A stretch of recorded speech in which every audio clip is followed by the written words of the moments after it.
Welcome back to the Sports Complex on a Friday afternoon. Super Bowl Friday. Getting ready for the big game. Getting you ready for another weekend of college basketball, another weekend of NBA now that we are past the trade deadline.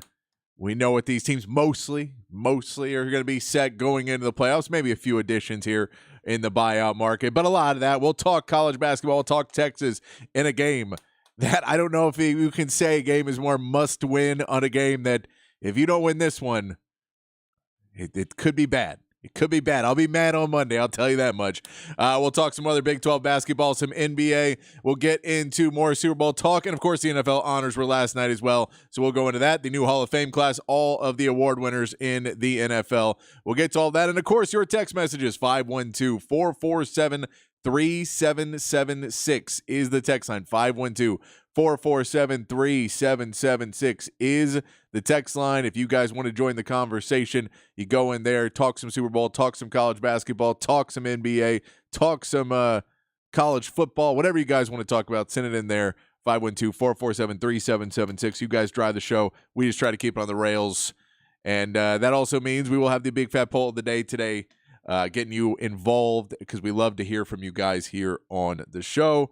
Yesterday was a long one. We did the morning show, we did the afternoon show, and then we had to do all the work. And then I went to the gym at 11:30 at night, and still it's like 15 people, 20 people in the gym.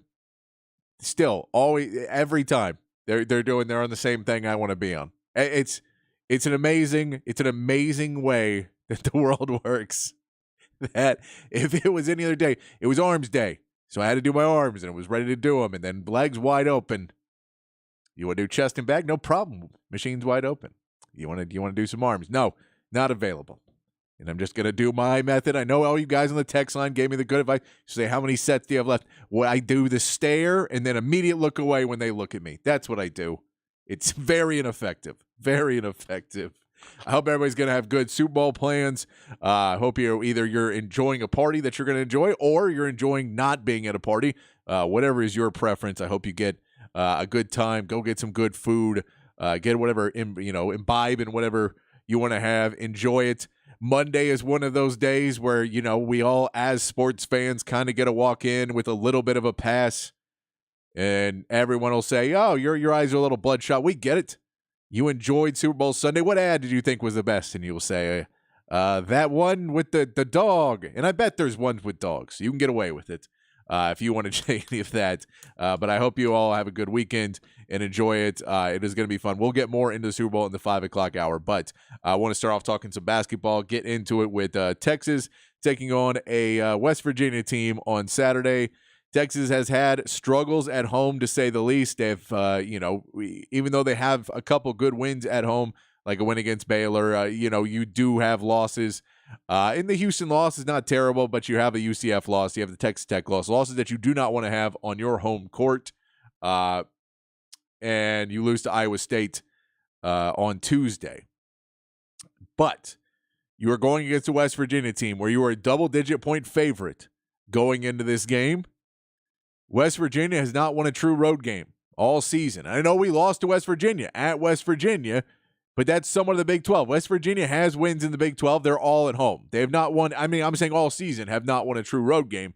Not a great road team. They're just not a great team. Again, we know with West Virginia, this is a team that basically with Bob Huggins, he, all of his issues, and then gets a DUI, and then he resigns, and he says he didn't resign, and they're trying to figure that out, and he was going to be on suspension, but then he's not the coach, and they have to hire a coach well after everything was kind of closed. People then were transferring out of West Virginia.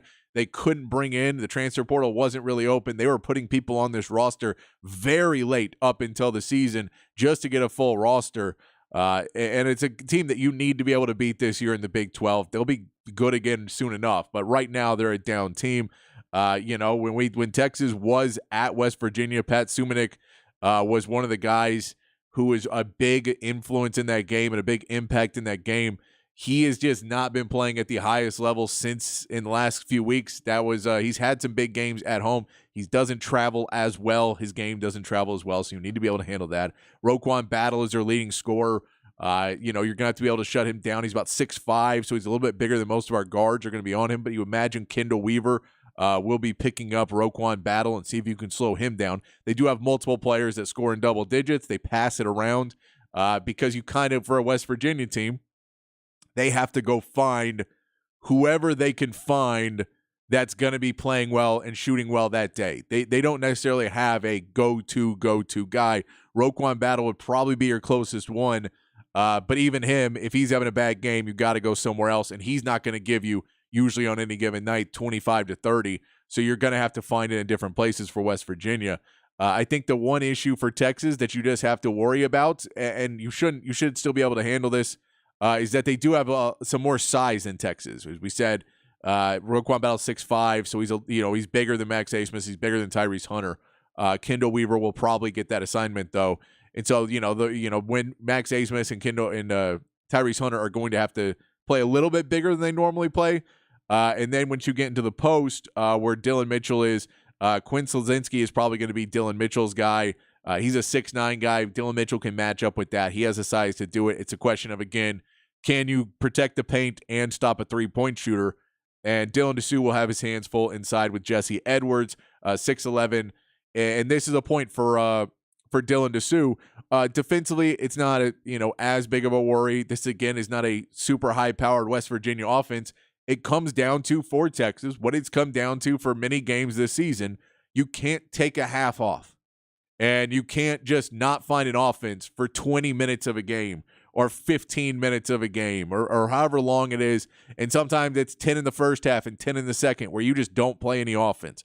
And Texas just stops all forms of trying to get ball movement. And they kind of just rely on Max Abmas to put up shots.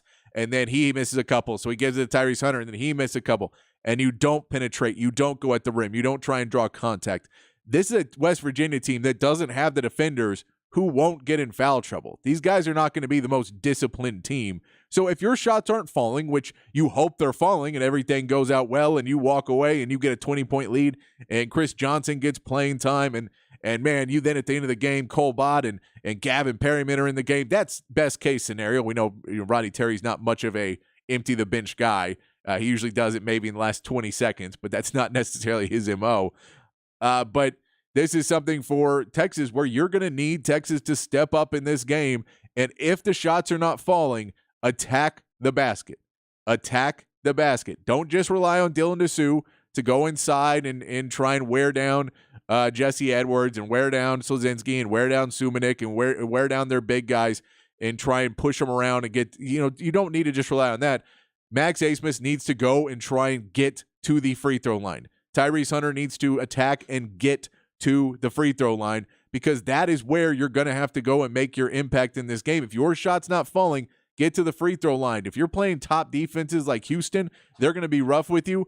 But at the same part, there's a part of it where you're going to be able to, they're going to be able to not foul. They know how to bump bodies. They know how to stay vertical, and that's something that those teams can do better than a West Virginia team. So you need to go straight at a West Virginia team if your shot's not falling for Texas. Hopefully the shots will be. You're at home. You've had all week to get into it. This is a game too. You don't have any other game after this, so you can go, as hard as you want in this game to try and get it done. Because if you're able to go out and attack and really show force in the first half, you can put this West Virginia team in a position that if you play well for the first 5 to 8 minutes, you'll be coasting pretty well in that second half. Now, you don't want to coast, but you'll be able to coast enough. That's what Texas needs to do. You can't have a repeat of Tuesday and not shoot the ball at all in the first half and then not attack the paint, not try and get to the free throw line. Texas is going to have to look at that, move without the basketball, rebound well on a team that's bigger than you. Don't give second and third chance points. That's an easy way to lose a game, second and third chances, getting to the basket. You can't have that if you're a Texas team. You need to continue to attack the paint, rebound the ball, play with intensity. Do not look at this as a West Virginia team that you should be able to beat. Look at this as the West Virginia team that beat you in West Virginia. Texas needs to look at this as if this is a team where you want to get a game to try and make you feel a little bit better about yourself and get in the right place. This is a team you can brutalize. Now, you may not be able to do it because your shots aren't falling, but you need to go in there, and if your shots don't fall, I don't know how many times I have to say it, get to the free throw line, and I'll be yelling at my TV, I'm sure, too, if they're not hitting shots. And then once you get to the second half, if you have that lead, continue to play with intensity in the second half. Play a 40-minute game against this West Virginia team, because we said at the beginning, this is a game for Texas. You have the whole week off that you're going to have to think about this. And if you drop 2 to West Virginia in the season, I mean, it's going to be a lot harder for you to make the tournament. You're going to have to win 2 or 3 really hard road games to close out the season to get into that conversation to make the tournament. This is not it is not the hardest game for you to win, but it is a game that's crucially important, because these bad losses, losing to West Virginia twice, is not acceptable at this time of the season. And for Texas, you've got to be able to, you can go win this game. Texas knows that they have more talent. This isn't an issue of the roster not being talented enough. There is somewhat an issue of size, but you can combat that because you have much more talent. But the reality is, for this Texas team, you can't allow them to get just shots they want. You can't allow them to get second and third chances. You have to be able to rebound. You have to be able to not turn the ball over. You had too many turnovers in that Iowa State game as well. And you need to play 40 minutes. Now, I've said earlier, I'd prefer if their strength and conditioning changed a bit before games on a game day. I think they do a little bit better on weekends than they do on the night games during the week. That is also because of your schedule and, how long you have to go in before a game. So I think they're a little bit better at these games at home. However, that doesn't change the fact that they need to be able to come out with the fire and the intensity, and we know they probably won't just because of what we've seen this season. I'd love to see it. I think it'll be they'll shoot well to start the game, and then it'll tail off a little bit. West Virginia will come back. Rodney Terry has to call a timeout, and then they'll get right back on the right track. I think they can win this game handily. I'd like to see them get a double-digit win. I'd like to see us not have to sweat one as Texas fans. That would be great for us. But this is a big game for Texas to try and make sure that you do not get beat by guys who really want this win. And remember, again, we've talked about this all season long. Remember, this is a rivalry game to West Virginia. I know you're going up against a West Virginia team that has been put together and cobbled together with duct tape, and a West Virginia team that hasn't won a road game all season long, a true road game all season. But they beat you, man. They got one up on you right now. So you need to go in there realizing it's a rivalry game where they already beat you once this season, and go show that that was a fluke and not the Texas that you are. That is what Texas needs to do tomorrow. There are some other big games in the Big 12. Houston is traveling to Cincinnati. Cincinnati, this is a big game for them. They have home court. We know how big home court is in the Big 12. Houston is at a point right now where they're playing some of their best basketball. They've had a couple faults. Those are usually against a little bit better teams on the road. But if they can get this road win, that'll help solidify Houston even more atop this Big 12 in their first season. Cincinnati has to figure out a way to score. They just have to figure out a way to score. They're 10th in scoring offense in the Big 12 this season. They're going to have to find a way to try and get some buckets against a really good Houston defense. You have to be able to rebound, and you have to slow down the guards.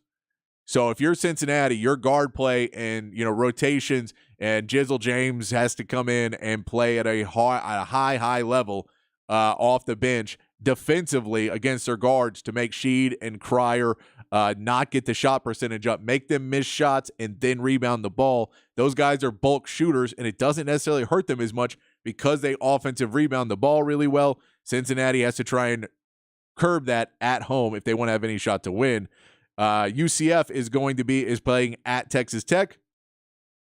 Pop Isaacs has been better at home, but Texas Tech has been struggling a little bit as late. They're starting to lose a little bit of their footing where they were playing really well. Jalen Sellers for UCF had 20 points in his last game in a win against Oklahoma.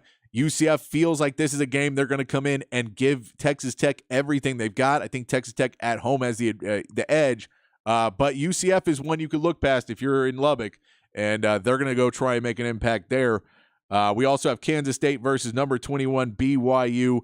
Kansas State just beat Kansas. I just don't know if they're going to have the firepower to come out in a game like that and keep your firepower up against a BYU team that just scores really well and really, really well at home. And finally, your big game of the week, number 13 Baylor at number 4 Kansas. This is going to be a shootout. This is two teams that want to run the ball, two teams that want to score as much as possible. And the real question is, can Baylor keep scoring and keep up and, on the road be able to score at a high level? And Kansas, who played well in their last couple of games, seems to be turning a corner and playing better and better, especially at home. I think they need to compete hard, but let's add in Johnny Furphy is a big piece for this Kansas team, the big 6'9", small forward shooting guard player that he can come in, and the impact he has, if he's able to go against this Baylor team and get going, it's not the best defense in the league. He's going to be able to have a big game, and big games for Johnny Furphy means normally a win for Kansas. If he doesn't play well again, some of his games where he struggled as a freshman coming from Australia, that if he struggles, it opens the door for a team like Baylor to come in there and put up some points and score late in the game and possibly get a huge upset against Kansas at Kansas. Over in the NBA last night, the Spurs dropped 127-111 to the Magic. The story of this game is rebounding. They were out rebounded 39-27. Most of the big players for the Spurs do not rebound well. Wemby, I believe, only had 1 or 2 rebounds. Sohan only had a few rebounds. They did not rebound well. Franz Wagner, though, for the Magic, had a game. He goes 34-7-7, and the Magic are able to handle business against the Spurs. This was a game, again, Sohan guarding Franz Wagner, and, the rebounding just did not have a good game. And when one of your players, one of those starters, the Spurs don't have a lot of really good players. You need Wemby and Sohan and Keldon Johnson and Trey Jones and Devin Vassell all to be playing at a high level, because Julius Champagnie and guys like that are good players, but they're not going to win you games for the most part. So you need those other guys to step up. They weren't able to do that. Spurs will go on this weekend to play the Nets. Both teams are struggling right now. The bigger question is, against a lot of really good wing defenders, can Devin Vassell score? He is still a huge piece for this Spurs team to be able to score. So if they can score there, you might get your first win on this rodeo road trip, but down 0-2 on the rodeo road trip for the Spurs. The Mavericks get a win over the Knicks 122-108. Luka Doncic 39-8-11, another big game for him. But we can say the Knicks were extremely shorthanded. Julius Randle is out recovering. OG Anunoby just had surgery on his elbow, so he is out recovering. Jalen Brunson did not play in the game. The Knicks had 8 men on their active roster, and Jalen Hartenstein got hurt. So they were down to 7 men by the second half, and that was not enough. And we know that the Mavs made a trade, so they were out a few players as well, but they were able to get the win against the Knicks in a big win for the Mavs. Every game matters for them right now. They will actually play the Thunder coming up on Saturday, and this is the question for them. Are they going to be able to get either or both of their new players in and get some time against a Thunder team that is going to be looking good? We know Gordon Hayward was traded for by the Thunder. I do not believe he will be showing up.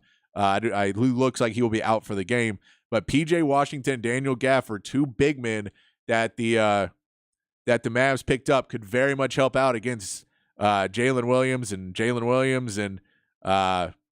against Chet Holmgren as well. You may need those bigs and some size to help you out against a Thunder team that's going to be playing well. And can you find the defense against a SGA? That'll be fun to watch. A big matchup of Thunder and Mavericks, a really fun game there. Rockets were off last night. They do play tonight and tomorrow. They play against the Raptors and the Hawks. Fred VanVleet is out for both of those games, so he does not make his return trip to Toronto. He will not be playing in that game. But that does open up for Amen Thompson. That does open up for Jalen Green and Jabari Smith, what they're going to be able to do. Dylan Brooks, I'm assuming, will take over some of that ball handling as well for this Rockets team, but opens up the door for some of those younger guys to see what they can do with Fred VanVleet out in both of those games. And can you play defense against Trae Young? I believe DeJounte Murray will be out for that game as well. Even though he was not traded, I believe he will still be out for the game. But that is a good chance for the Rockets to go test themselves against some other young teams right now.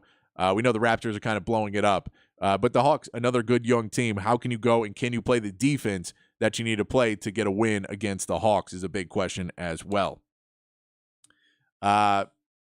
Let's get to the big fat poll of the day so we can get to the text line. 512-447-3776. Here's a big fat poll sounder. Patrick's big fat poll of the day on the Horn. Big fat poll of the day today. Of course, the Super Bowl is Sunday. So, of course, we would love to have your predictions all show long. Would love to have your predictions, final score predictions. Who you think's going to win? What do you think the score will be? Anything you got of, a hot take of the Super Bowl? We'll get to more of that in the 5 o'clock hour. But I want to ask you guys, this is simple. Who will be the Super Bowl MVP? Who is saying I'm going to Disney World or Disneyland or whatever they say? Who's going to be saying that as the Super Bowl MVP? Is it Patrick Mahomes? Does he walk away with it? Does Travis Kelce get it with a big game where he's trying to break the record of most receptions or most and have add to a Hall of Fame career for Travis Kelce? Does it go the other way? The Chiefs win? Does Brock Purdy get a Super Bowl MVP? Does Christian McCaffrey go against this Chiefs defense? Deebo Samuel? I mean, Brandon Ayuk has a shot at it. Is someone defensively going to be able to come in and Frank Clark and make a big play? One of these Chiefs defenders going to get a pick or two against Purdy and get his name up there? Who do you think will be the Super Bowl MVP? Send that in on the text line as well, 512-447-3776. You want to talk Texas basketball, NBA, any of that, send it in, 512-447-3776. Let's take a break. When we come back, we'll go we'll listen to some NFL talk and some Super Bowl talk from earlier on the day from Hook 'em Up with Ian Robbie, and we'll get to some of your text messages here on the Sports Complex on the Horn 1019, AM 1260, the Horn app, and hornfm.com.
Back on Sports Complex here on a 512 Friday where we play local music and go check out live this weekend. I didn't give you any Sunday shows. We'll give you stuff you can go check out before the Super Bowl. And if you want to watch games, you watch Sunday, and we know what you're doing Sunday. But on the weekend, tonight, this is the Genders. They are playing tonight at Hanover's. You can go check them out. Part of a cool lineup tonight at Hanover's. You want to hear some cool rock and roll, you can go check them out.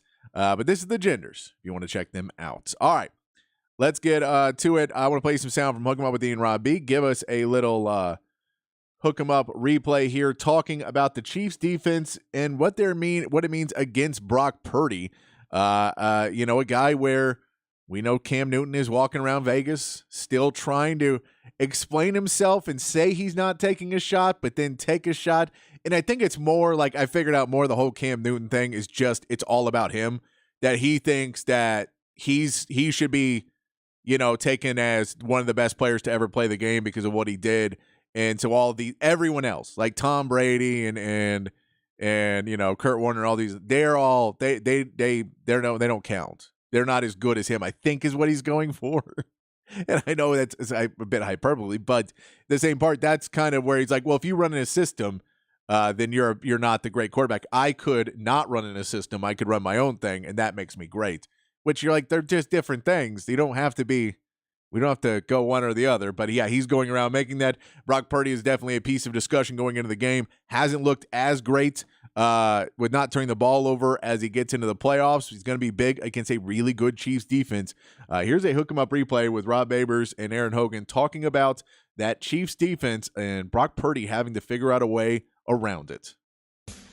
All right, let's get back to previewing the Super Bowl matchup between the Chiefs and the 49ers. Let's go to the 49ers offense versus the Chiefs defense, and that's easily going to be the most compelling and the most interesting and intriguing matchup because Steve Spagnuolo and Kyle Shanahan both right now are coaching at an elite level. And right now, that Kansas City defense is playing like the best defense that Andy Reid's had since he's been in Kansas City. They're only allowing 15.6 points per game in the last 20 games. That's the best scoring defense that Andy Reid's had there.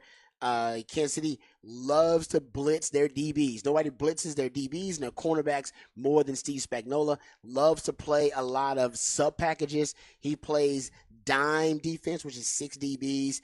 He plays dime defense, one of the top rates in the NFL. Matter of fact, only 3 teams play more dime defense than Kansas City. So they want to flood the field with speed, put a lot of speed on the field, put a lot of DBs on the field so DBs can cover. That's why they blitz a lot. They got DBs that can play sticky coverage on the back end, and then they blitz to try to speed up the clock of the quarterback, force the quarterback to get rid of the football, and it works really well. So they play a lot of man because they blitz a lot, and they play a lot of DBs because they have really good DBs, guys that can cover.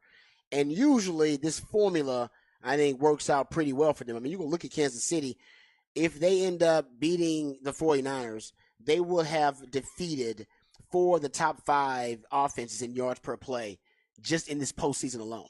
San Fran's number 1 at 6.6. Miami's at 6.5 right behind them. The Ravens were at 5.9.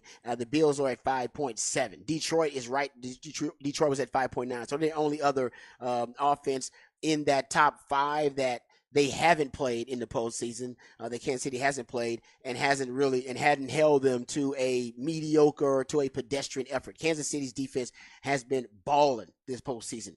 If you go look at it, since they started, blitzing these DBs a lot, which is kind of the middle of the season, they really started to blitz their young DBs more and more. And Spags has always done this, but he started to play a lot more of those sub packages later on in the season, and maybe because they were going up against more high-powered offenses, whatever the case may be.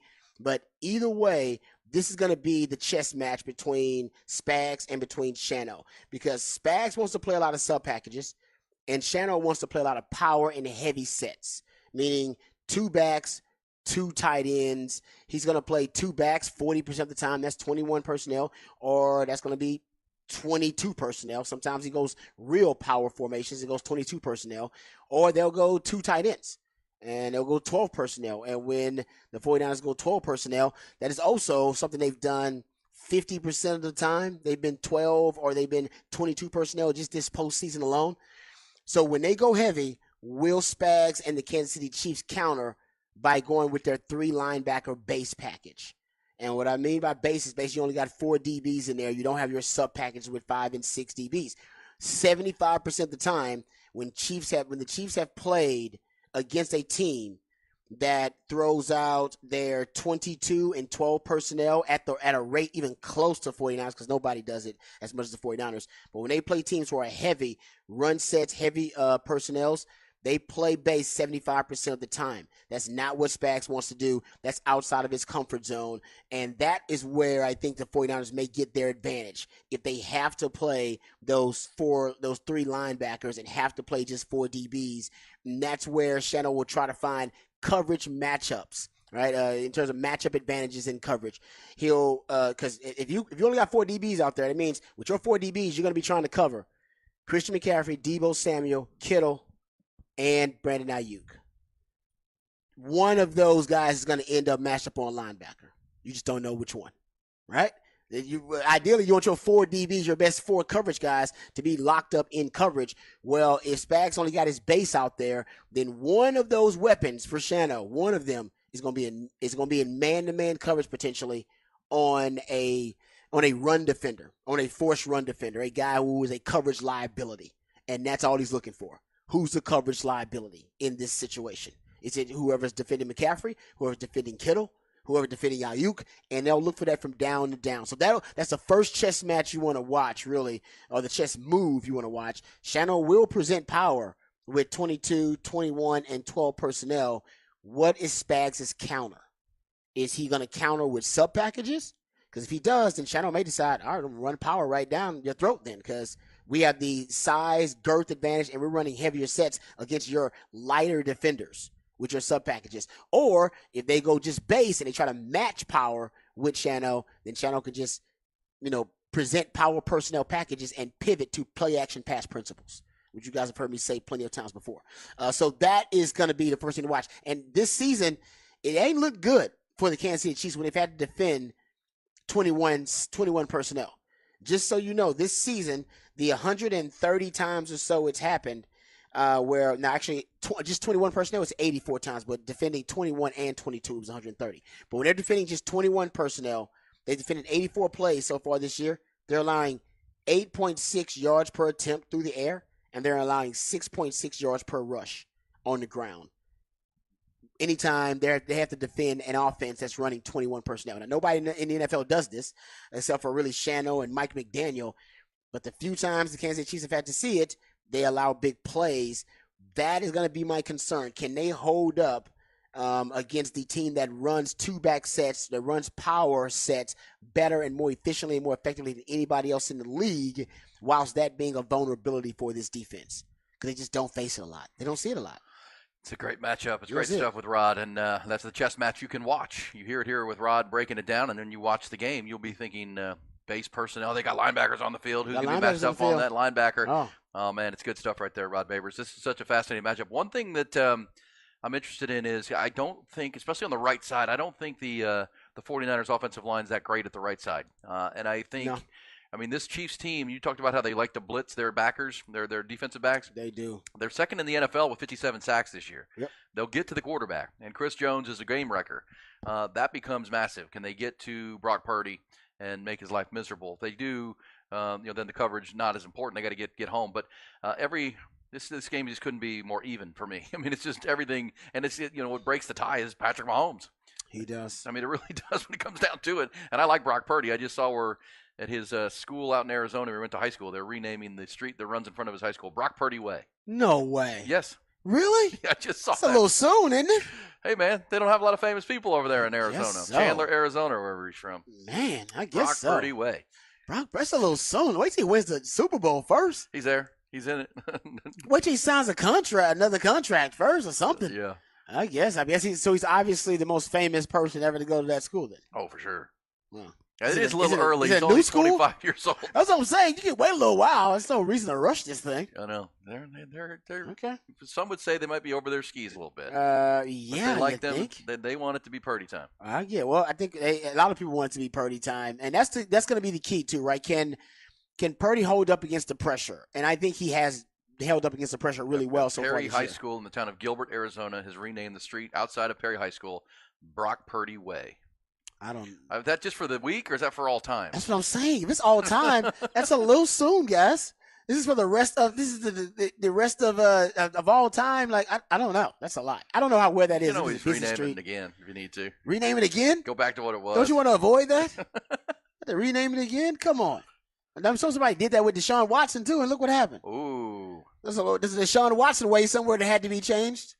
So let's just wait a little while. It, massage parlor. Exactly. Let's just wait till we can make sure. I'm not saying that Brock's going to be anything like that. I'm just saying that it could be injury. It could be anything could happen. Yeah, you got to have a fall from grace. Come on, man. We've seen this kind of stuff. So just wait till the man wins a Super Bowl. I think your point would be that if the high school of Ray Rice had named their street Ray Rice Way while he was in the Super Bowl, and then what happened subsequently to that. Yeah, this was just wait a little while so you can avoid any of those pitfalls. O.J. Simpson Avenue. Aaron Hernandez Way. Come on, thank you. Let's just wait until we make sure that everything is good. We vet this a little bit.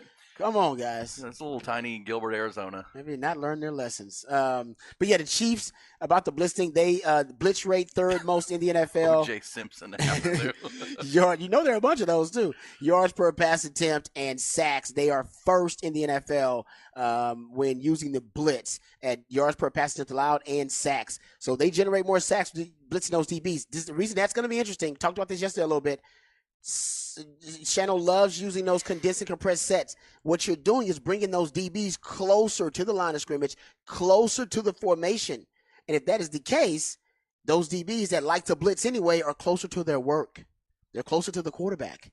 So if he's still going to be blitzing DBs from condensed and compressed sets, there's a good chance that Brock Purdy could be working in a really congested pocket, like extremely congested. Especially constantly. If Chris Jones gets a push.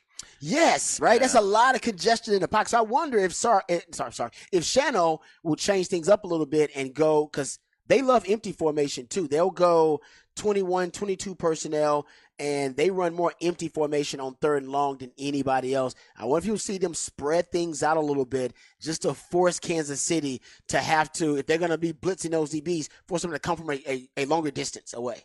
Because if you're right there in a condensed and compressed set, man, that's four yards, and I'm right at the quarterback, as opposed to 7-8 yards being right at the quarterback. And that also makes it confusing for the linemen trying to pick those guys up. Yes, it does.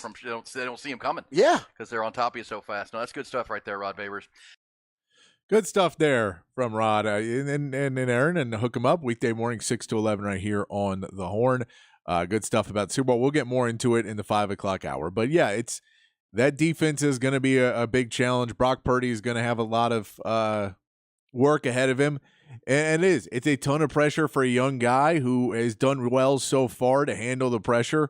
But this is, the pinnacle amount of pressure you can basically put on a football player. This is the Super Bowl. You're going into it, and people are now putting their hopes and dreams on your shoulders. We'll see. We'll get more into it in the 5 o'clock hour. I do want to take a quick break and get back and hit the text line some. So you guys keep texting in 512-447-3776, 512-447-3776, our poll of the day. Who will be the Super Bowl MVP? If you want to give me a final score prediction as well, send that one in. If you want to talk some Texas basketball or some NBA or some college football or some NFL, you got a Super Bowl take that you want to throw in there, send that in as well, 512-447-3776. We're going to take a quick break. We'll come back and get to your text messages here on the Sports Complex on the Horn 1019 AM 1260, the Horn app, and hornfm.com.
Back on the Sports Complex here on a 512 Friday, where we play local music. You can go check out around town this weekend. This is the Peterson Brothers, very talented young men. They are playing Saturday at the Continental Club. If you want to go check out a really good show, go check out the Peterson Brothers. This is some new stuff from them called Too Soon from the Peterson Brothers. Some new stuff from them. Let's get to the text line here in a second. 512-447-3776 is the text line. Poll of the day is who will be the Super Bowl MVP. I would love to hear your final score predictions, who you think's going to win. I guess if you're saying the MVP, you're kind of saying who's going to win. But if you have final score predictions, if you got that, if you got a take of why you've got that, send that in as well. Love to hear from you guys. I do want to mention one other thing. So I want to get your viewpoint on this because it doesn't make sense to me. It doesn't make sense to me, really. So I'd love to hear if you have a better explanation for this, but the news was coming out that sources are reporting that after Bill O'Brien has taken the Boston College job and left, where he took the job as the offensive coordinator for Ohio State, Ryan Day was giving up play calling duty, and Bill O'Brien decides that he is now going to go and be the head coach of Boston College. I'm assuming Boston College thought, well, if, our coach is going to the NFL, let's hire a guy that the NFL doesn't want anything to do with. And so they hire Bill O'Brien. He has ties to the city. So he is the next head coach of Boston College. It left the offensive coordinator position open again for Ohio State. Ryan Day doubled down that he still didn't want to call plays. And the reports are now that Chip Kelly is going to be leaving the head coach position at UCLA, who will be a Big Ten school next year, to be an offensive coordinator in the same conference that he is going to. That doesn't compute to me fully. And I assume that Ohio State is really opening up their checkbook to get this done. And he's not taking necessarily the pay cut. But I get if Chip Kelly wants to go to the NFL. That makes sense to me. I get that. Because I get, hey, man, the schedule doesn't work. He's the one who had the plan to fix college football. I get all of that. If you're just like, man, this sucks, having to recruit, I don't like the transfer portal. But you went to another school. If I'm Ohio State, doesn't that set off red flags that this guy probably doesn't want to recruit or this guy doesn't want to do all of the work? That's why he's stepping away from a head coach position. And the only other piece I can think of, the only other thing I can think of that makes any sense in this is he just is done with LA. He's done with the traffic. He's done with the price of living out there. He doesn't want to be in LA anymore. And he's like, I can go to Ohio and, I can buy a place that'll be nicer and bigger and I'll have a yard and I can go and drive to work and it won't be a problem. And I'll take some of that responsibility and maybe I can enjoy life and maybe this will be a place where I can go back to just being a play caller and I'll have the best talent. Even if I don't recruit, and maybe I'll leave after a year or two with the talent that's already there and Ryan Day and Ohio State and the money can bring me and I'll be able to put up that numbers and then go get a job in the NFL because I know he was considered for several jobs in the NFL as an offensive coordinator, or at least there was rumors that he was. But the step down from a head coach at a major school that is in the same conference now, they went from they're moving to the Big Ten, and to step down as a head coach and then go over to Ohio State. I don't know, but I mean we will see too. Sark does have ties to California. If there's anybody at UCLA that is thinking about that spring transfer portal and Texas might want to look at, I don't know if there's anybody. You just bring it up anytime a head coach leaves, especially from a program that may have some good talent at it. That the transfer portal will now be open for 30 days if Chip Kelly does indeed take that Ohio State position as the offensive coordinator. But let me know what you think about that, because that one doesn't make a lot of sense to me. I get if he goes to the NFL. That makes plenty of sense to me. But staying in college, and then if you're Ohio State, to say, no, we want Chip Kelly, but we're not going to make him work as hard? I don't. It doesn't make sense to me. All right, let's get to text line 512-447-3776. Man, Nate says, I understand that you and I root for RT. I root for Dak and Jerry and the Cowboys. Sometimes you have to acknowledge that this isn't working. I don't know if you mean that RT isn't working or this season isn't working. I think the roster just isn't strong enough. I think Max Abmas isn't the guy he needs to be. And I know that's an unpopular opinion because he is a really good scorer at points, but he's also really bad at points. And there's kind of no middle ground with him. He's either playing really well and scoring, or it all just falls off a cliff. And I think and it's not that he's a bad player necessarily. It's that we were expecting him to be the best player on the team. And when he's not scoring, he's the worst player on the court for Texas. And that's kind of where the line is, where he's either the best player on Texas or the worst player on Texas. And there's no middle ground, and it's in the same games. So that's kind of where I find a problem in that, with just the roster construction, the fact that you needed another scorer on this team, that you don't necessarily have the three-point shooting, and you brought in IT Horton that you thought was going to be part of that three-point shooting, and it hasn't been there. But I'll say you got another year coming up, and as long as the recruiting's there, I think this team can rebound pretty quickly in a year or two and be really, really good and going for another a big run to that Elite Eight, Final Four. I think you can do that in the next couple of years at Texas with RT, by the way he recruits. And you also said, Jizzle, are you doing an SNL sketch? No, Jizzle James. We played against him this year, Nate. Remember when he came in off the bench, played 15 minutes against Texas? Tons of energy, got some turnovers from Texas. It was really annoying in that game where we beat Cincinnati by 1 early in the season at Cincinnati. Jizzle James, man. I know the name's funny. That's why I said it earlier. But it's a real name. It is a real name. Dexter says, Texas Tech has been struggling, but they've also had a virus going around in the locker room, missing players. They have a little bit. The reality is Pop Isaacs hasn't been shooting as well, and he may have had some of the stomach bug too. But when Pop Isaacs is going 8 for 25, they're not going to win as many games. And, I mean, that's a big reduction in basketball, but, you just can't. They're not good enough to have a bulk shooter not shooting well. And really taking up a lot of shots. When their shot percentage goes up, they'll do well. I actually still have them winning this weekend. I just think it's a good matchup to watch because they have been slipping a little bit, and this is a test to see can they pull it back up and get a get right game. Texter says, my homeboy will be the MVP. That's a popular one. I believe a lot of people will say that my homeboy will be. This text says, not Dak Prescott. He did get MVP votes, though. We'll get into that in the 5 o'clock. He did get MVP votes. I know he's not there, and I know you want to hate Dak Prescott, but I'll tell you in the 5 o'clock what I'll tell you right now. You better get used to him because he is about to sign a really big contract. But we'll get into that in the 5 o'clock. And when I tell you that, you're going to not like it. But that, you better get used to it. You better get used to it. Texter says, guns up, baby. Mahomes all the way. 18-23 final score with the Chiefs winning. And now Boston College falls into mediocrity for the next century. Were they ever not in mediocrity? Did they get so much better? I guess they were doing pretty well, but not, I don't know if they were necessarily out of mediocrity. But that's coming from an upper tier Texas fan who just wants to say that. I understand the irony in that. But yes, I don't think it's a great hire. I wouldn't have hired him. I would have gone for someone young and wanted to go in there and get it. I wouldn't have given it to a job to somebody who accepted another offensive coordinator position earlier that year. I would have said, yeah, I don't necessarily, you think you have, the players in mind if you're going to start recruiting players for 2 months and then walk away and you have no problem doing that. I personally probably wouldn't have hired him, but I also am a Texans fan, so I have a lot of lingering resentment there.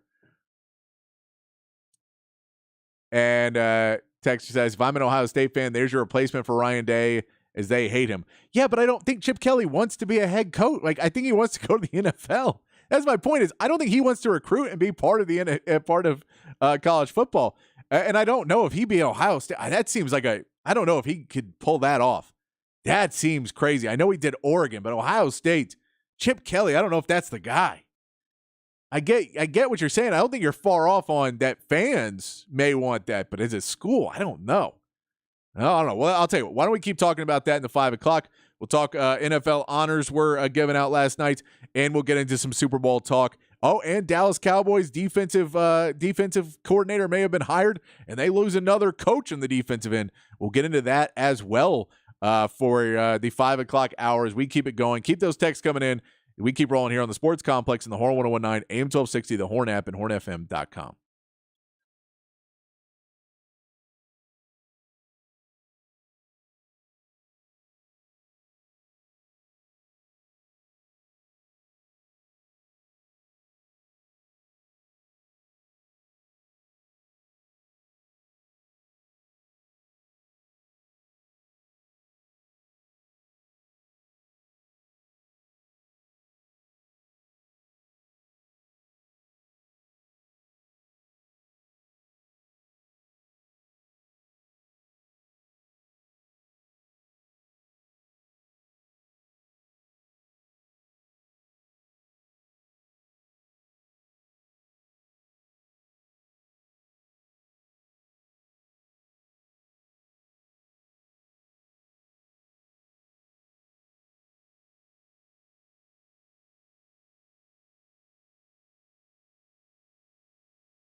Hour 2 here on the Sports Complex, getting into the NFL honors, getting into the Super Bowl, getting into the Dallas Cowboys defensive coaching carousel of just those coaches. We'll get into all of that, and I want to keep talking about Chip Kelly too, because I forgot about that story that I read right before the show today, and that is wasn't on my show sheet, but it's an interesting story.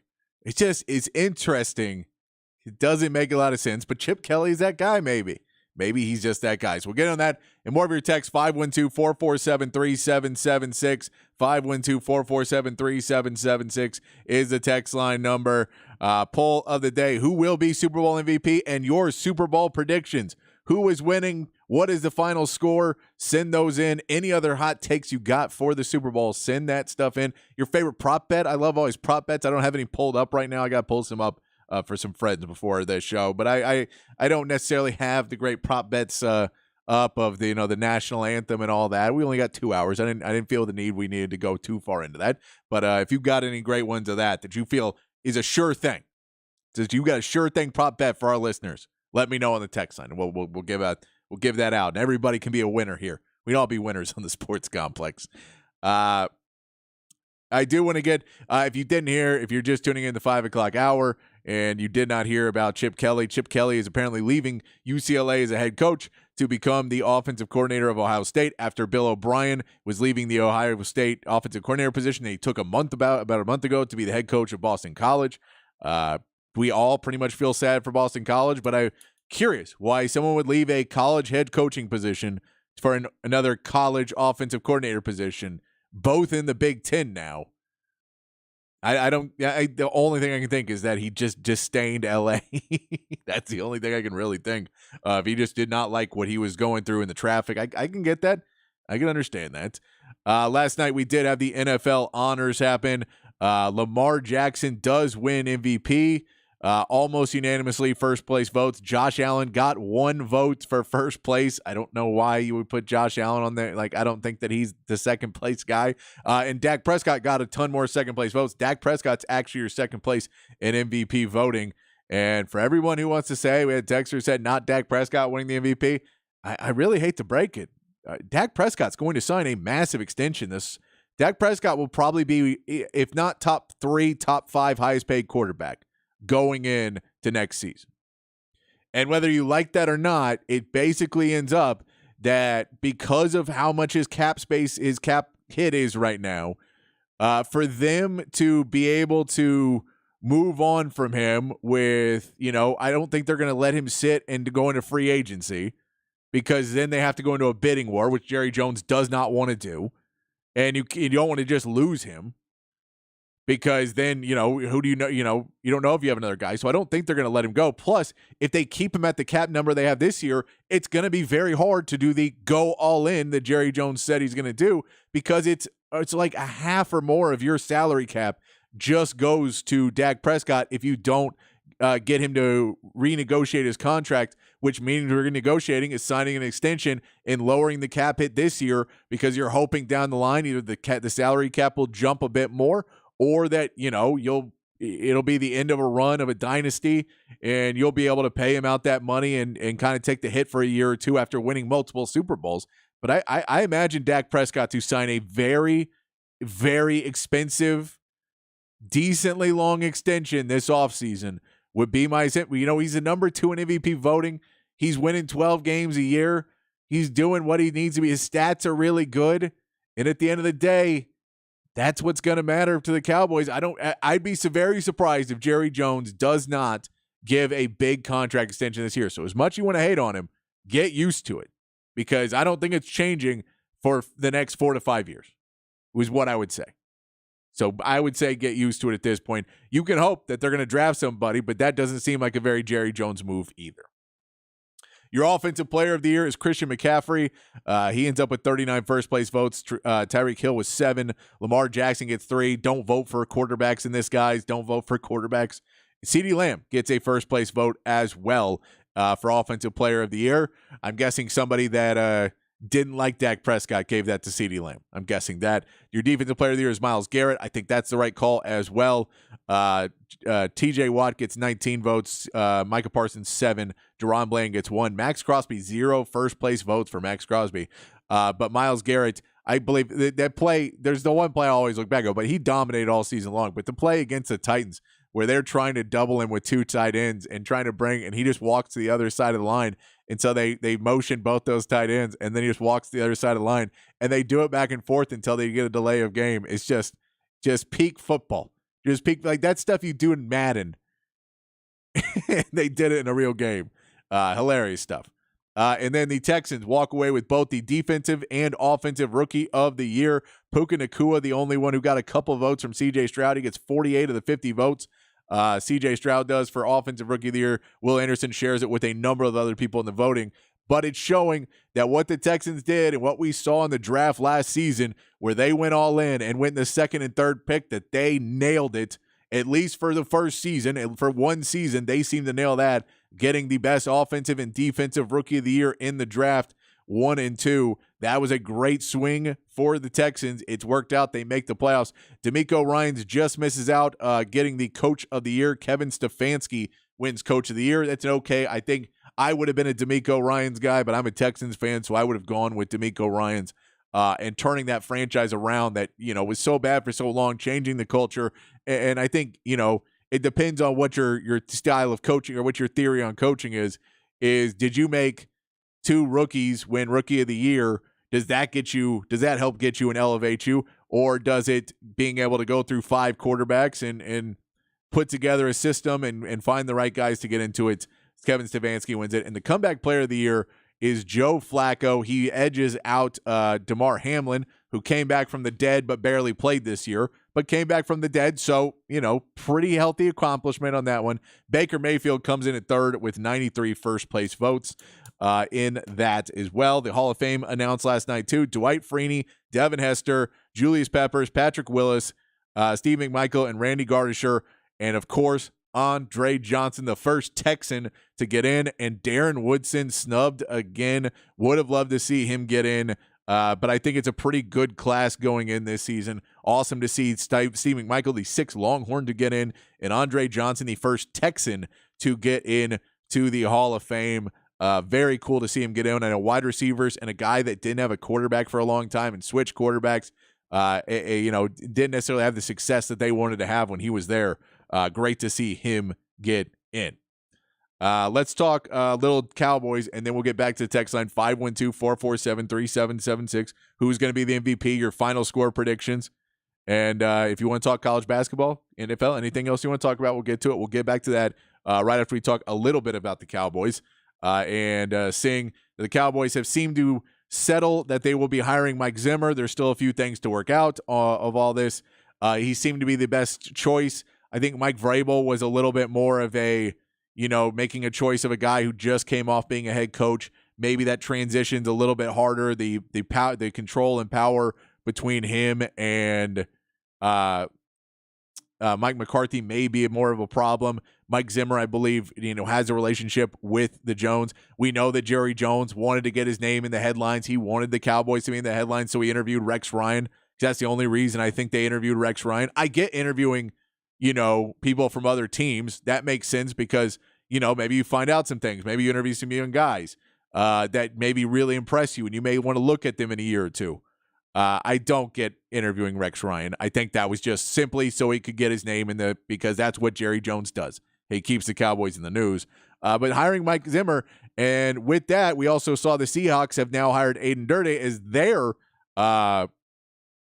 defensive coordinator, who was the defensive line coach for Texas or for the Cowboys last year. We know that Joe Witt Jr. gets hired from that Dan Quinn defense to then run Dan Quinn's defense in Washington.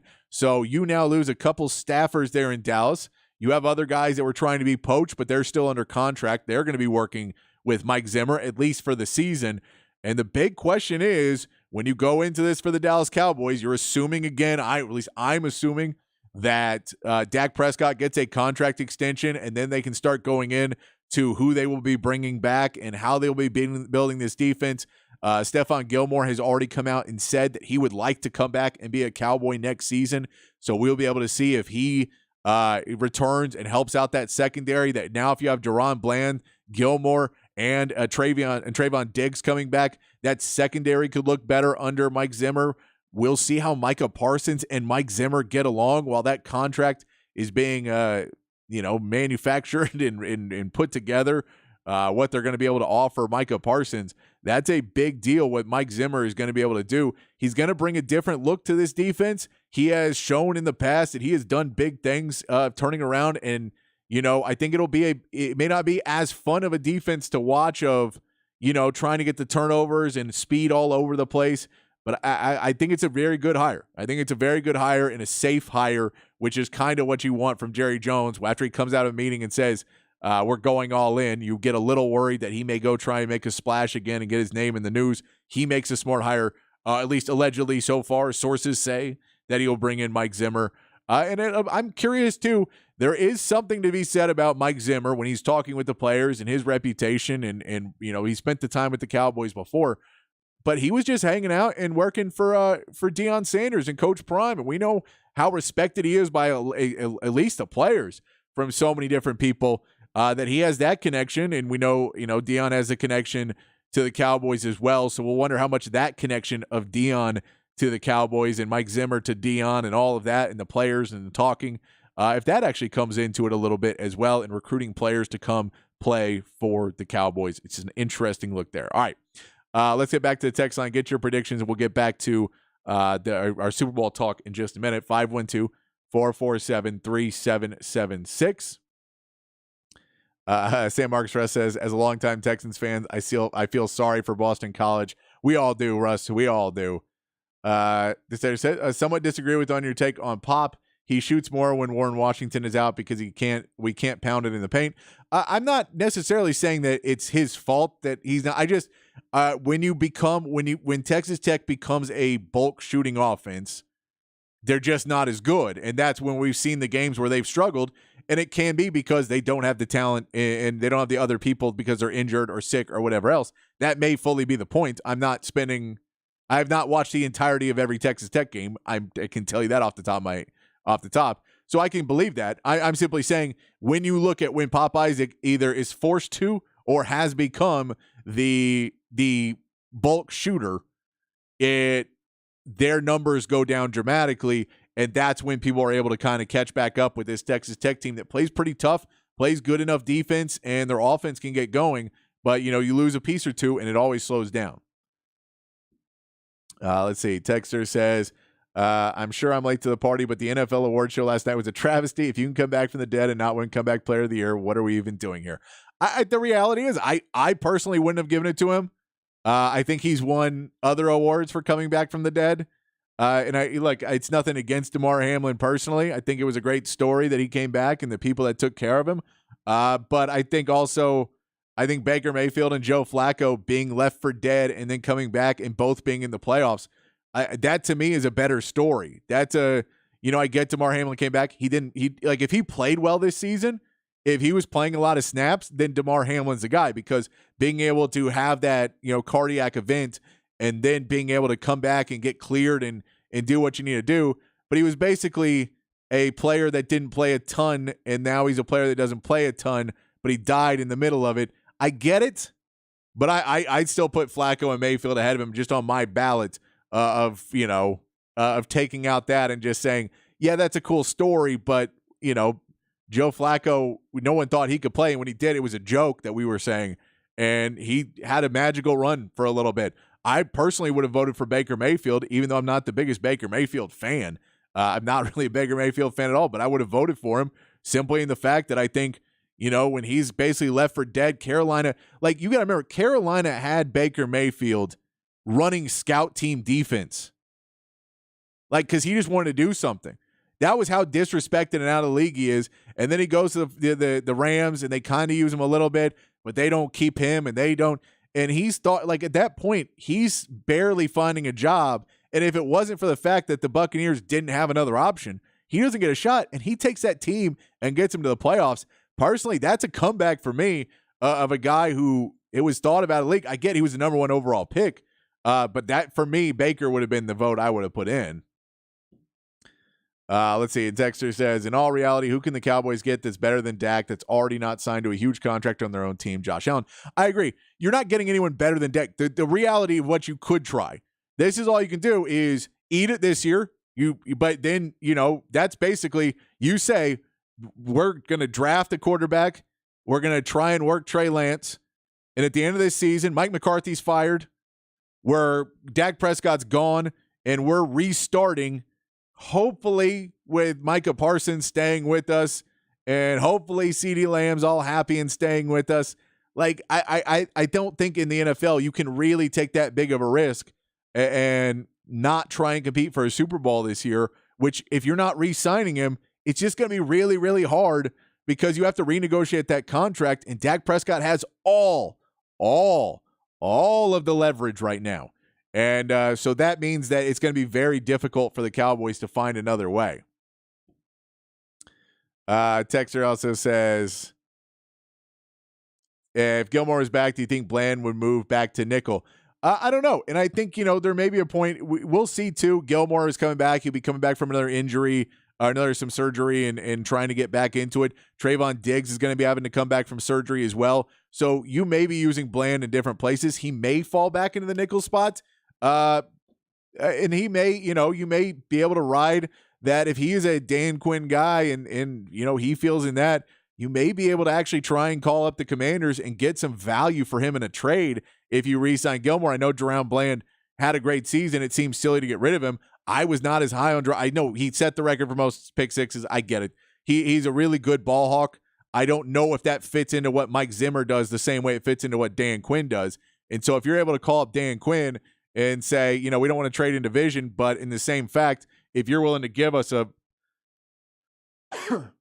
first round pick for Deron Bland, and we get another first, or a second and a third or something like that, and you get some picks. If you're talking about going all in and you're able to bring back Gilmore, I don't know. I think I entertain it because I don't know if he's going to fit into that Zimmer offense the same way he fit into the Dan Quinn offense, the Dan Quinn defense. I don't know if he'll fit in the Zimmer defense the same way. So I'd at least humor it. Now, if they're offering a fourth or fifth, screw it. I'm not doing that. But if they're going to offer big because he was a defensive player of the year finalist, I'm taking the phone call. I'll tell you that much.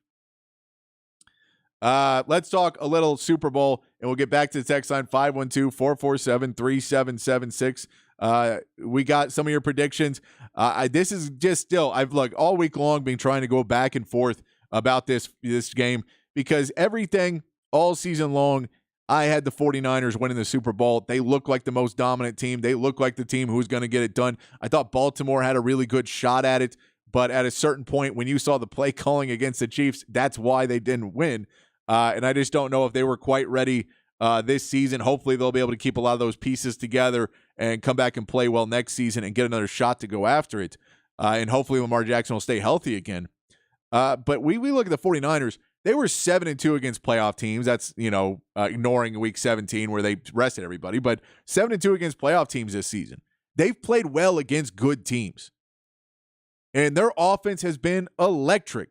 And when healthy, and you had 2 weeks to get everybody rested up for a San Francisco team that beats everybody up, that you had another week to get everybody healthy. That everything should say that. But then you look at the Chiefs, and you just say, how can I bet against Patrick Mahomes? How can I bet against a guy who continues to play at such a high level in the playoffs, where they keep finding a way, where when there was drops and when there was, false starts and offsides and whatever else he had, they kept finding ways to win and when it mattered in the playoffs. And it's hard. I'll give you a couple pieces that I've really looked at that I think are big keys to the game. I will tell you, I think the run game, we talked about it a little bit earlier this week, the run game, the fact that this season the Chiefs were 25 against the run, they were better in the playoffs, but that's because people just didn't run against them. We know that the Ravens only called 6 run plays, with running backs. So I think if you keep going at them, especially with Christian McCaffrey, especially with 2-back sets and running the fullback and bruising this Kansas City defense and trying to beat a defense. It's tough, and Spags' defense is good, but they have a bit of a vulnerability in that run game, and make them devote more resources to trying to stop Christian McCaffrey. I think Christian McCaffrey has a good shot to be your MVP of the Super Bowl because of if he runs the ball, that's the way the 49ers can get a win. And then you look at the early down success rates. The early down success rates for both of these teams. Because the Chiefs are the 7th on offense, the 7th most effective early down success rate, with Pacheco stepping up this season, being able to get Travis Kelce little passes, they're 7th. 49ers are first. The 49ers have a great early down success rate because you have Juszczyk and Christian McCaffrey, because you're able to run that ball and that Shanahan run scheme. You're able to do that. So they're being able to run the ball. The big difference is on the defensive ends, though, that the Chiefs have the 6th best early down early down success rate defense, and the Chiefs are 25th. And the Chiefs are going to have to stop Pacheco from putting Mahomes in a place where he can win, because if Mahomes gets into positions where it is him versus linebackers, and now your linebacking core is now responsible for trying to cover Travis Kelce and Patrick Mahomes running for a first down because it's 5 yards, you're going to lose that.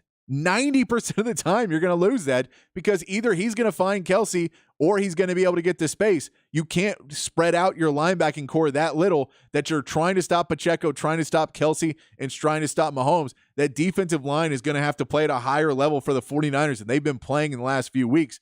That is a big step up.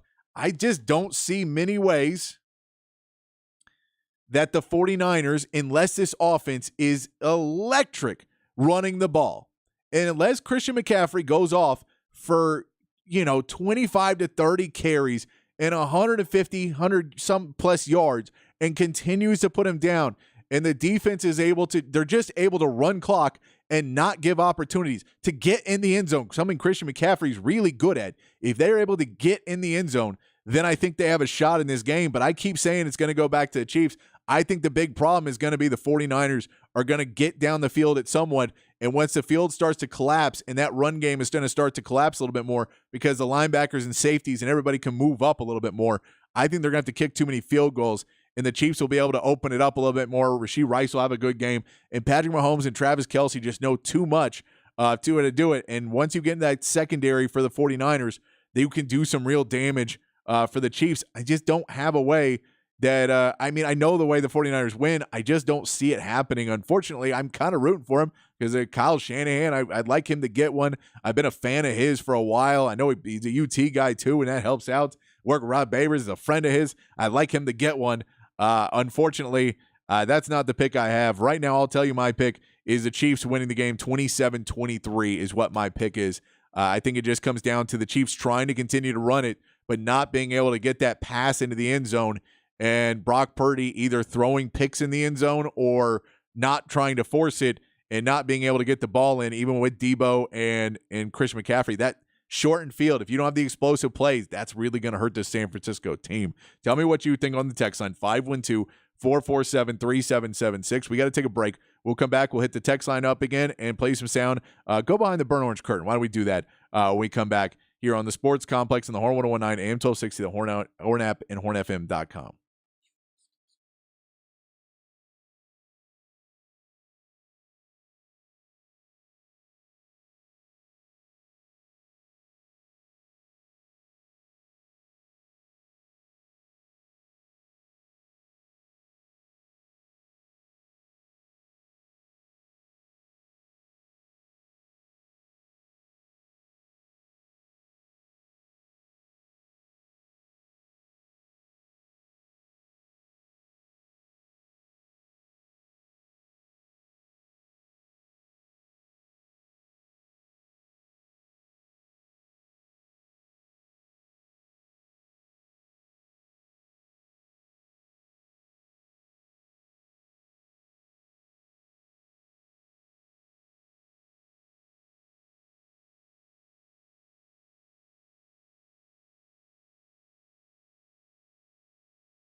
Back on the Sports Complex on a 512 Friday, playing local music you can go check out around town this weekend. This is Chris Duarte Group playing Saturday at Saxon Pub. Chris Duarte is awesome.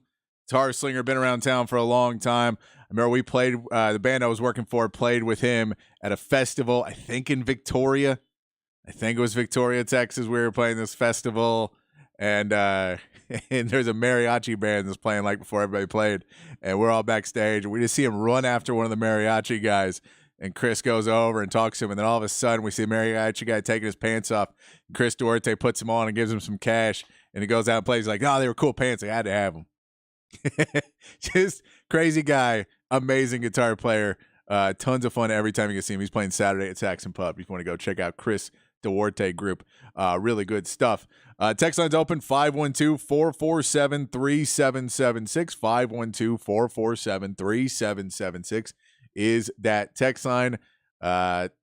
Dexter says, release Dak and start over. If you release Dak, you are paying him, I believe, $50-something million in dead cap.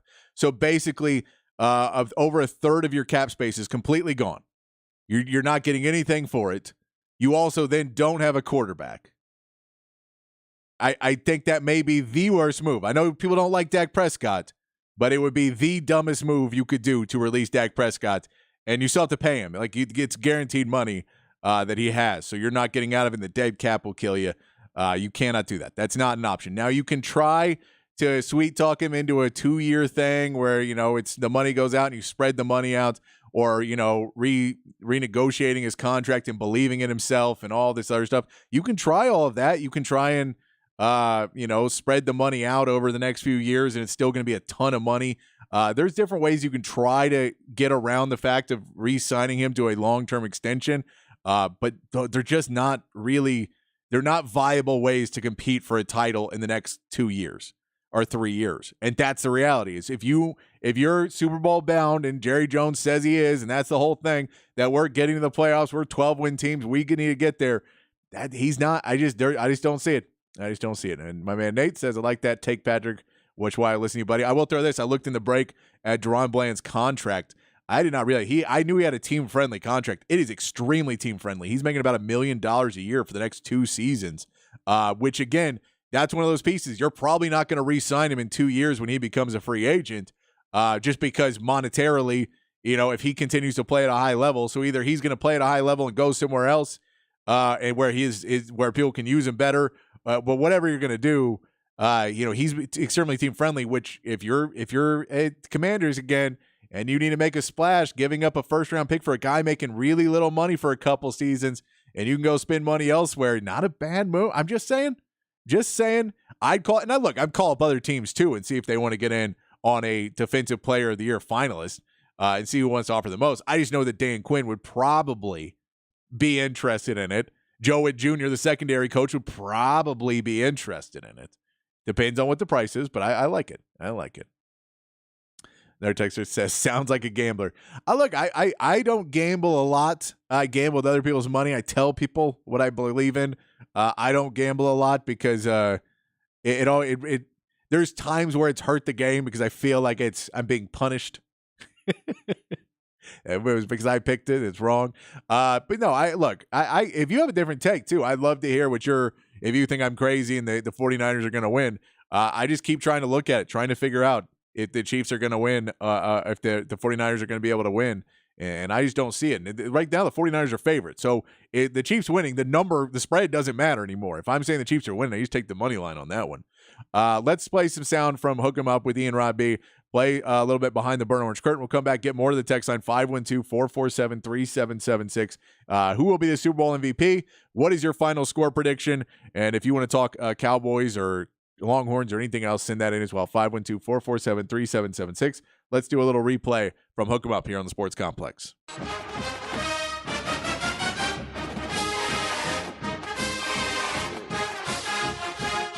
All right, I want to talk about Sark's admiration for actually the Mike Shanahan coaching tree a little bit, and the influences that it's actually had on his offense, the ones that we watch here at Texas. Because Sark's been really open about how close they are. He's been really open about how influential that coaching tree is on his offense, and there are some commonalities, some things that are key, vital concepts, principles of the Shanahan offense that Sark takes to heart.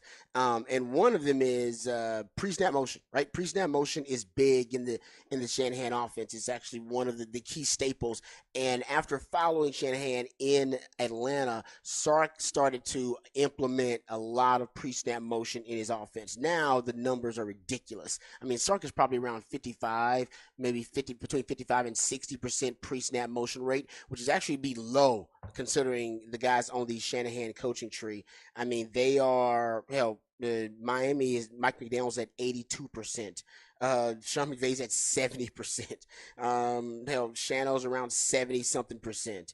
Matt LaFleur is at 64%. I mean, these guys are using a ton of pre-snap motion. My prediction is that Sark's going to use it even more coming up this season. But after he followed Shanahan, that was one of the things that trying to transition that Atlanta offense from the Shanahan offense to his offense, Dan Quinn insisted, hey, man, I want to keep a lot of the same principles because it works. Remember, they were the best offense in the league that year, having an MVP in Matt Ryan. So they really wanted to keep the offense as similar as they could. And with that, I think it was actually a blessing in disguise for Sark because he kind of went down the rabbit hole of studying that offense. And I think he started to siphon some ideas that would forever change his offensive philosophy. And pre-snap motion is one of them. And you go look at the top 5 or top 4 teams in the NFL at pre-snap motion rates and shifts. I mean, they're all from the Mike Shanahan coaching tree. And Steve Young does a great job, man. He does a great job of really describing a lot of the nuances of this offense and what makes it so unique. And he was talking about the motion at one point on Super Bowl Row. And Brock, have his clip ready, please, if you don't mind. And I think it's about 30 seconds, but listen to him describe what the advantages are to using this motion, which really prior to Shanahan, teams weren't using it as much. Now he's using shuffle motion. He's using the cheat motion. Because of that, they've decided, they kind of revolutionized the way their offenses are structured based on motions and shifts prior to the snap. Here is Steve Young. He uses motion a lot. And in motion makes a defense speak to you. Yeah. He wants as much information out of you before he snaps the football. He'll do it with formation. He'll do it with different people in different spots. He asks his players, Christian McCaffrey, can you line up at receiver? Yes. Yeah. Can you line up in the slot? Yes. Can you line up off the line at tight end? Can you line up in the eye? And because of that, he can now, because defenses all go like, where's Christian McCaffrey? Okay, I got to do certain things when I see that. So he has the defense speak to you and give you as much information as you possibly can get from them before the snap. And what is Brock Purdy's best quality? Taking all that information, give that to me, because every inch of that I'm going to make you pay. Yeah. It's all about forcing the defense to reveal itself in some way, and finding out the rules of the defense so you can violate them. And Sark does it really well too, and he does a lot of it with motions and shifts, and that's one of the key principles that unites these offenses. And even Sark's not actually from the McShanahan coaching tree. You can almost say that he's a stepchild of it. You know what I mean? Like he's definitely he's an admirer of it from afar. Something else too, since we're talking about like the commonalities between these offenses and what's influenced Sark's offense. When nobody uses more 2 tailback sets and more 21 personnel, I should say. 21 personnel, 22 personnel than Kyle Shanahan. I mean, he uses it 40% of the time. He's running 2 backs out of the backfield. Now, it's not 2 tailbacks. It's Kyle Juszczyk. He's a fullback, but he's a very unique, unconventional fullback. So between him and McCaffrey, they're in the backfield 40% of the time out there together. Sometimes it's 21, 2 backs, 1 tight end. Sometimes it's 22, 2 backs, 2 tight ends. And if you look at Sark's, time in Atlanta following him, that was one of his conundrums, right? How do I transition this? Mostly, this is an offense that runs two backs most of the time, or half the time at least. And I am a spread offense guy. All right, I run spread offense. I'm a modern spread, a pro spread offense, essentially what Sark was running prior to getting there to Atlanta. And I think his spin on trying to transition it from that two back offense to his spread offense was the pony package. He started to use Tevin Coleman and Devontae Freeman instead of a traditional fullback, which Shano uses. He uses two tailbacks, and it had some success with Atlanta. I mean, they actually made some plays and were able to really, I think, give themselves a little more balance in Atlanta with those two tailbacks. Now, we've seen that even at Texas, him use the pony package sparingly. I think he should use it more. You guys know that. But he took a lot of those concepts from his time in Atlanta, trying to transition that offense from that Shanahan offense. And then even with Brennan Marion bringing in the go-go offense, which is a two tailback offense. It is a West Coast passing game with a triple option run game. That essentially is something else that Sark added to his pony package. We even saw it this year a little bit more. So I think you're going to see that more with Texas because he likes to play those running backs. It's so successful. It's easily your most explosive, most efficient, and your most effective personnel package you've had here at Texas since Sark's been here. I'm not saying that's a direct connection to the Shanahan, at least the Shanahan influence, but I do think that's where he got the inspiration for it. And he was almost, like I say, he was forced to do it. Because Dan Quinn was like, well, you can't just run your offense. We just have the best offense in the league. I need you to learn some of that Shanahan offense. And I think it may be one of the best things that ever happened to Sark because it really did change his overview of offensive football. We talked about yesterday condensed and compressed sets. Shano loves it, right? Use more condensed and compressed sets than anybody else. That's the width of a formation. He's at 19.9 yards, which is in terms of the width of the formation, that is the shortest width of a formation of any team in the NFL. He uses a lot of condensed and compressed sets, and so does Sark. Sark loves condensed and compressed sets because, number one, it makes you less predictable. Spread offenses are more predictable. When you get into a compressed, condensed set, you force the DBs to have to be forced run defenders, and cornerbacks don't want to have to defend the run, but they have to. You make cornerbacks and DBs have to play with outside leverage because there's so much space out there, so you know exactly how they're going to play leverage-wise. And DBs have to play off, right? They have to play off because you can get picked and rubbed because everybody's so bunched in together. So you basically get to dictate terms. And that's what he's about. Shannon's about dictating terms, and he's about trying to reveal or trying to get information from the defense, gets to reveal their assignments, reveal the rules of the defense so that he can violate them. And Sark does a lot of similar things when he's lining up in those compressed and condensed sets. So those are just like 3 or 4 little concepts, but I think it probably goes deeper than that. I mean, Sark has talked about studying Sean McVay's offense and going to LA to talk to him, talking to, guys like Matt LaFleur and bringing Shano in for coaching clinics to talk to him about his offense. I think it probably goes even deeper. That's just on the surface, what I can see. Good stuff there from Hook 'em Up with Ian Rod B. Some good stuff explaining how Sark's offense could look a little bit more like Shanahan's next year and something to watch for in the Super Bowl. Hopefully, the 49ers look pretty good because that would mean that Texas, in your eyes, may look pretty good. All right, we're going to take our last break. We'll come back, finish up on the text line 512-447-3776. If you've got a prediction of who wins Super Bowl MVP, if you've got a prediction of final score, send that in now. We'll get to those before we get out of here. And wrap things up here on the Sports Complex on a Friday afternoon here on the Horn 1019 AM 1260, the Horn app, and hornfm.com.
All right, we're going to wrap things up here on a Friday. I hope everybody has a really, really fun time watching the Super Bowl this weekend and getting ready and watching some basketball. Hopefully Texas takes care of business against West Virginia. We have a good Saturday.